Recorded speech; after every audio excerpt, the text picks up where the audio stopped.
What's the hardest DIY project I've ever done and hope to never have to do again? These are our stairs after the pros came in and sanded them and restained them all. Great match, right? We lived with the damaged treads for about a year before we had a really great contractor come out this past fall to replace the treads for us.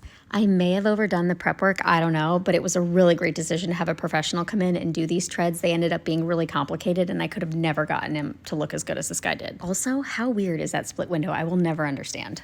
Now here is where I issue my public apology. I had no idea that spindles were reusable once you cut the dowel off of the top and the bottom. Thanks to having my handed to me over on YouTube, I now know that they can, and I vow to never throw away another spindle again.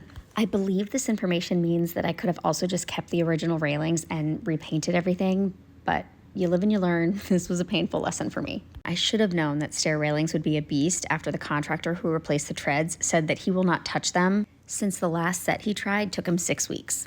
Did I take that as a sign? Nope, I still went for it. And before I get into this next part, where I go into all of my mistakes, I just want to preface it with the fact that I researched so much for this project. I don't think I could have put more thought into it, yet I still made almost every possible mistake. Mistake number 1, replacing the number of spindles instead of actually making sure that they fit the code that's 4 inches. My kids have larger than average size heads and even their heads could fit through it, so I knew I had to redo it. Let's give Joe some major credit here for taking a deep breath instead of getting angry about me destroying the drywall. Thanks to a suggestion made by you, this ended up being a really easy fix. Since I had to re-drill all of the holes, I just used an oak stop trim to cover up those holes and re-drill the new ones, and they made it look almost like it was done on purpose. I actually ended up really liking the addition of the trim. It made it look extra fancy or something. Mistake number 2 was thinking that I could use the dimensions from the old railing to create the new railings, even though the old railing was thicker. Public apology number 2, I was not condoning turning to alcohol when you're frustrated. I simply was sharing what worked for me in the moment.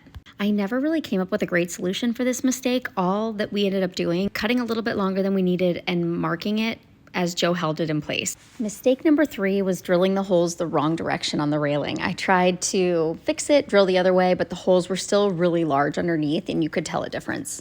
Once I realized mistake number 4, which was installing the spindles upside down on the first diagonal section, I realized I just had to redo that whole railing. It was difficult to remove. I had to cut it out, and yes, I had to buy a new railing to do all new holes and new cuts with, but it made a world of difference. I made plenty of other little mistakes like setting the miter saw wrong, or using the wrong drill bit, or forgetting to whitewash before I actually installed the railings. Now that the hard part is over, we are just ready to enjoy the stairs, enjoy the new stair slide that we got, make it pretty with some trim, and forget that I ever took on this project.